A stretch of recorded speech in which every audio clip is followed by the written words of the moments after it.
இவர்களது அம்மா பெண் பிள்ளைகளை மட்டும் தலையில் தூக்கி வைத்து ஆடுவார். ஒரே மகனை சட்டை செய்ய மாட்டார். காரணம், பெண்கள் இருவரும் நல்ல நிறம், அழகு, உயரம், படிப்பு, விளையாட்டு, டான்ஸ் என சகலகலா வள்ளிகள். ஆனால் ஆண் மகனோ கருப்பு, ரொம்பவும் அமைதியாக இருப்பான். இதனால் பெண் குழந்தைகளுக்கு ஓவர் செல்லம் கொடுத்து வளர்த்தார் தாயார். அப்பா பேச்சை கேட்க மாட்டார்கள். அம்மா சொல்வதுதான் வேதவாக்கு. திருமணத்திற்கு மாப்பிள்ளை பார்க்கின்றனர், பார்த்து கொண்டே இருக்கின்றனர்.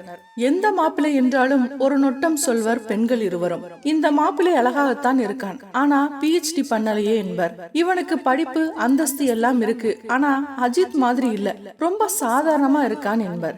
என்னம்மா சொல்றீங்க?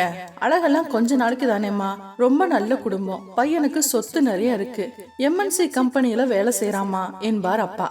அதற்கு அம்மா காரி குறுக்கிட்டு, என்னங்க, என் பொண்ணோட அழகுக்கு இவன் ஏத்தவன் இல்ல, 2 பேரும் ஜோடியா வெளியில போனா விஜய் த்ரிஷா மாதிரி இருக்க வேண்டாமா என்பார். ஏய், நீ இப்படி பேசிய உன் பொண்ணுங்க வாழ்க்கையில மண்ண போடுற, ஒழுங்கா உன் பொண்ணுங்களை அடக்கி வை. என்னால வெளியில தலை காட்ட முடியலடி, 2 பொண்ணை வச்சுக்கிட்டு எப்ப கல்யாண சாப்பாடு போடுவேன்னு எல்லாரும் பிடுங்கி எடுக்கிறானுங்க. மரியாதையா சொல்றேன், சீக்கிரமா நல்ல முடிவு எடுங்க என்று திட்டுவார் அப்பா. அப்பா, உங்க வேலையை பாருங்க, எங்களுக்கு வர்றவங்க சூப்பரா இருக்கணும், அதே சமயம் நல்ல வெயிட் பார்ட்டியா இருக்கணும் என்பார். அப்படியா? அப்படின்னா ஒரு நல்ல இரும்பு வியாபாரியோட மகனா பாக்குறேன், அவன் தான் வெயிட் பார்ட்டியா இருப்பான் என்றார் அப்பா. இது நொட்ட நொல்ல என்று சொல்லி சொல்லியே 30-32 வயது ஆகிவிட்டது. அடுத்து மிகவும் அடக்கமான பணக்கார குடும்பத்திலிருந்து உயர்ந்த வேலையில் உள்ள மாப்பிள்ளை ஒருவன் இவர்களது அழகில் மயங்கி திருமணம் செய்ய முன்வந்தான். எல்லா காரியமும் ஓகே ஆகிவிட்டது. கடைசியில் நம்ம ஹீரோயின்கள் என்ன சொன்னார்கள் தெரியுமா? அம்மா, அந்த பையனோட அம்மா நடுத்தர வயதுடன் ரொம்ப திடமா இருக்காங்க, இவங்க எப்ப போறது? அத்தோடு நாத்தனார் வேற இருக்கு, எனக்கு பாக்குற மாப்பிள்ளை வீட்டில் மாமியார் நாத்தனார் எல்லாம் இருக்கவே கூடாது என்றனர்.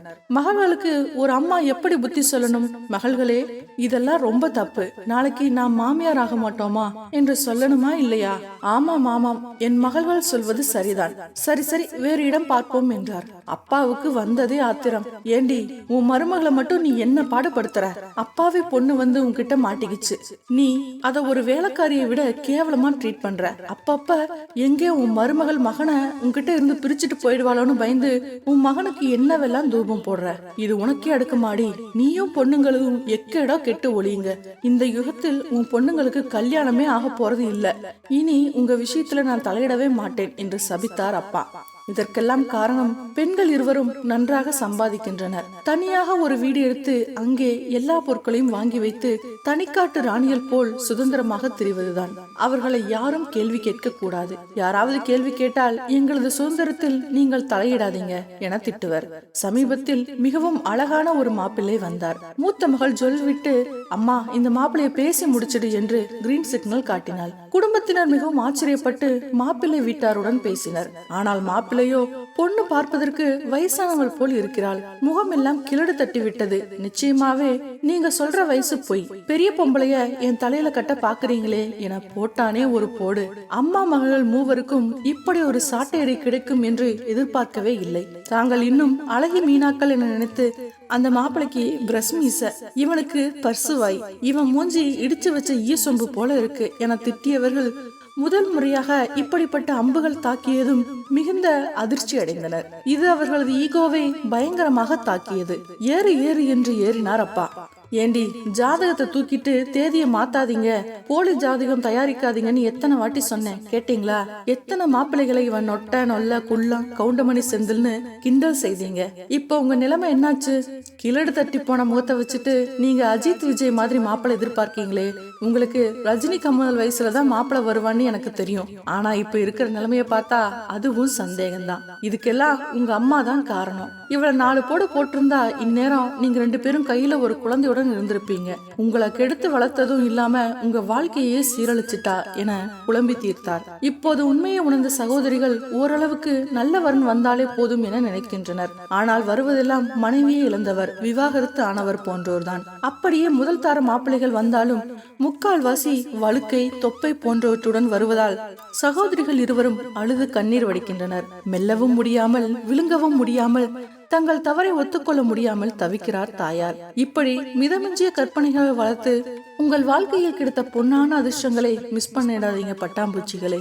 ஃப்ரெண்ட்ஸ், இந்த வீடியோக்கு நீங்க இன்னும் லைக் பண்ணலாம், மறக்காம லைக் பண்ணிடுங்க. அப்போதுதான் துர்காவை பெண் பார்த்து விட்டு ஆனந்த், அவன் அம்மா, அப்பா வந்திருந்தனர். ஆனந்துக்கு துர்காவின் ஞாபகமாகவே இருந்தது. லேசில் மறந்து போய் விடக்கூடிய அழகல்ல துர்காவின் அழகு. சிவப்பு நிறம், கரிய கூந்தல், நீண்ட கண்கள், எல் பூ போன்ற நாசி, எல்லாவற்றையும் விட இருக்கிறதோ இல்லையோ என்று நினைக்கும்படியான இடை, வயதுக்கும் பருவத்துக்கும் ஏற்ற செழிப்பான உடல். MBA படித்து வேலை தேடிக் கொண்டிருந்தாள் துர்கா. பெரிய படிப்பு படித்திருக்கிறோம் என்றோ, பெரிய வேலைக்கு போகிறோம் என்றோ, நிறைய சம்பாதிக்க போகிறோம் என்ற எண்ணமோ சிறிதும் இல்லாமல் அவள் மிகவும் சாதாரணமாகவே இருந்தது. மிகவும் மனதுக்கு பிடித்திருந்தது. அவள் குரல் இனிமையாக இருந்தது. சிரிக்கும் போது பற்கள் முத்துக்களை தேர்ந்தெடுத்து முல்லைச்சரம் கோர்த்தது போல இருந்ததென்றால், சிரிக்கும் போது அவள் இடது கன்னத்தில் குழி விழுந்தது. ரொம்ப ரொம்ப அழகாக இருந்தது. அவள் முக அழகை அதிகரிப்பது போல் தாமரை இதழ்கள் போன்ற காது மடலில் குடை ஜிமிக்கி அதிக நீளமில்லாமலும் அதிக குட்டையாக இல்லாமலும் அப்படி இப்படி ஆடிக்கொண்டிருந்தது.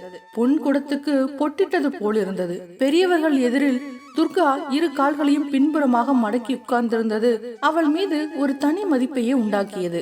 எல்லோரையும் அவள் குனிந்து நமஸ்காரம் செய்த போது ஆனந்த் அவள் தேக காந்தியில் கிறங்கி போனான். நீண்ட பின்னல், நுனியில் சிவப்பு ரிப்பன் வைத்து முடிந்தது.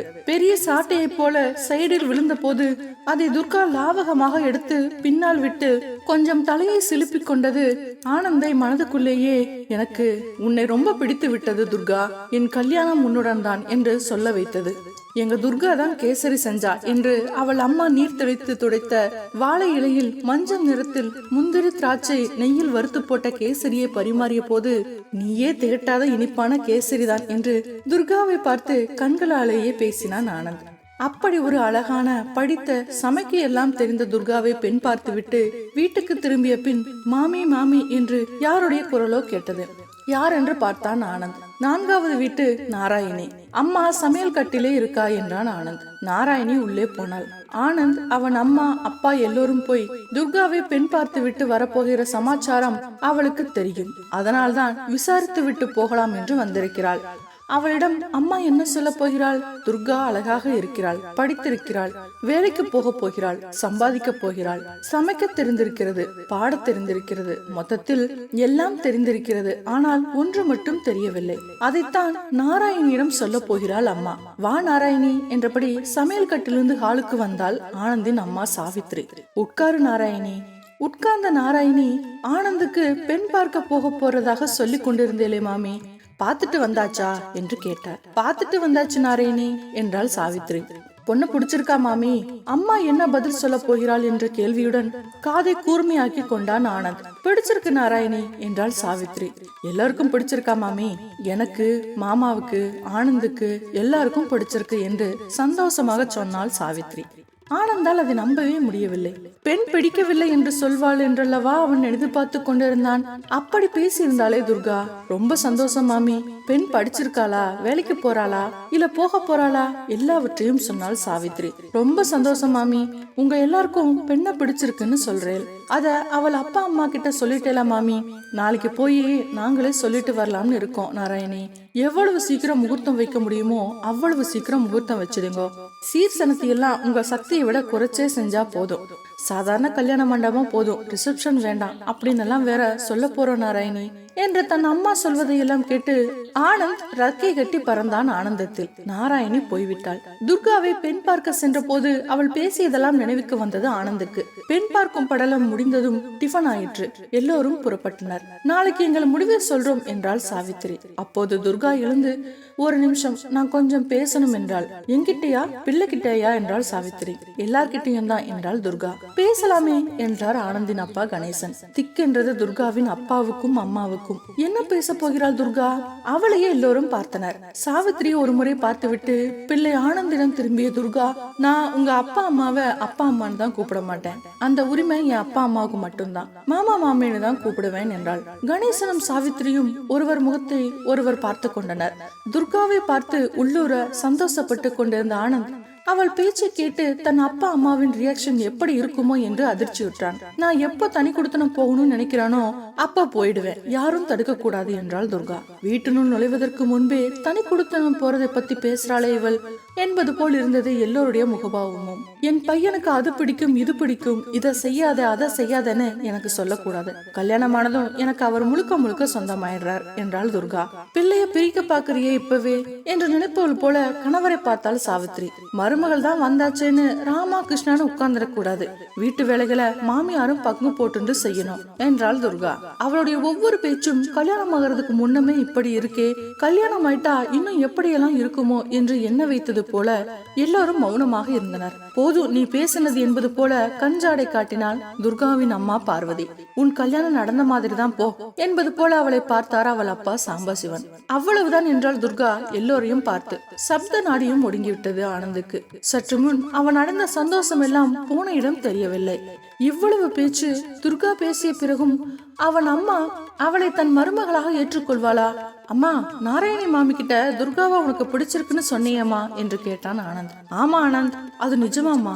ஆமாண்டா ஆனந்த், 100% நிஜம் என்றாள் சாவித்ரி. உன்னை அம்மானு கூப்பிட மாட்டேன்னு துர்கா சொன்னாமா? சொன்னா, இல்லன்னு சொல்லல. அவள் சொன்னது சரிதான் ஆனந்த். எவ்வளவுதான் நானும் அப்பாவும் அவள் கிட்ட அன்பும் பாசமும் காட்டினாலும் அப்பா அம்மா ஆக முடியாது ஆனந்த். அதுக்கு உரிமையானவ அவளை பெத்து வளர்த்து ஆளாக்கின அவள் அப்பாவும் அம்மாவும் தான். அவங்களுக்கு ஈடு இணை யாரும் ஆக முடியாது என்றாள் சாவித்ரி. எப்ப வேணும்னாலும் என்ன அழைச்சிட்டு தனி குடுத்தனம் போவேன்னு சொன்னாமா? தனி குடுத்தனம் போகணும்னு ஆசைப்படாத எந்த பொண்ணும் எப்போதும் கிடையாதுடா ஆனந்த். நானும் அப்படி ஆசைப்பட்டு உன் அப்பாவை அழைச்சிட்டு வந்தவதான். அதுல ஒரு சொர்க்கம் இருக்குன்னு ஒவ்வொரு பொண்ணும் நினைக்கிறா. துர்கா அப்படி சொன்னதுக்கு நான் அவன் மேல கோவப்படவோ வருத்தப்படவோ செய்யலடா ஆனந்த். இப்பவே, அதாவது கல்யாணத்துக்கு முன்னவே தனி குடுத்தனம் வைங்கன்னு சொல்லாம தான் ஆசைப்படுறப்ப போறேன்னு சொன்னாலே அது வரையிலும் எனக்கு சந்தோஷம்டா என்றாள். அவள் என்ன கவனிச்சுப்பாளா, நீங்க தலையிடக்கூடாதாம் என்றான். புருஷனை தான் தான் கவனிக்கணும், அவனுக்கு வேண்டியதை தான் தான் செய்யணும்னு துர்கா நினைக்கிறது தப்பில்லடா ஆனந்த். கல்யாணமான ஒவ்வொரு பெண்ணும் இப்படி எல்லாம் கண்டிப்பா நினைக்கணும். அது அவளுக்கும் அவ புருஷனுக்கும் இடையே அதிக நெருக்கத்தையும் அன்பையும் அதிகரிக்கும்டா ஆனந்த் என்றாள் சாவித்ரி. வீட்டு வேலைகளில் பாதி நீயும் செய்யணுமாமா? செய்யணும்டா ஆனந்த், செய்யறதுல தப்பே இல்ல. மருமகள் வந்துட்டா அவ வீட்டு வேலையெல்லாம் செய்யட்டும்னு ஒரு மாமியார் கைய கட்டிண்டு உட்கார்ந்தா அவ சோம்பேறியாகி விடுவா. இல்லாத வியாதி எல்லாம் அவளுக்கு வந்து சேரும். நான் நல்லா ஆரோக்கியமா இருக்கணும் என்ற எண்ணத்துலதான் அவள் அப்படி சொன்னால்னு அதை எடுத்துக்கிறேன் ஆனந்த் என்றாள் சாவித்ரி. அம்மா, நெகட்டிவ்களை எல்லாம் பாசிட்டிவா எடுத்துக்கிற உன் வயிற்றுல பிறந்ததை நினைச்சு நான் ரொம்பவும் சந்தோஷப்படுறேம்மா என்றான் ஆனந்த் குரல் தழுதழுக்க. ஓகே ஃப்ரெண்ட்ஸ், இந்த வீடியோ உங்களுக்கு பிடிச்சிருக்குன்னு நினைக்கிறேன். மறக்காம லைக் பண்ணுங்க, கமெண்ட் பண்ணுங்க, ஷேர் பண்ணுங்க, சேனலை சப்ஸ்கிரைப் பண்ணுங்க. நன்றி.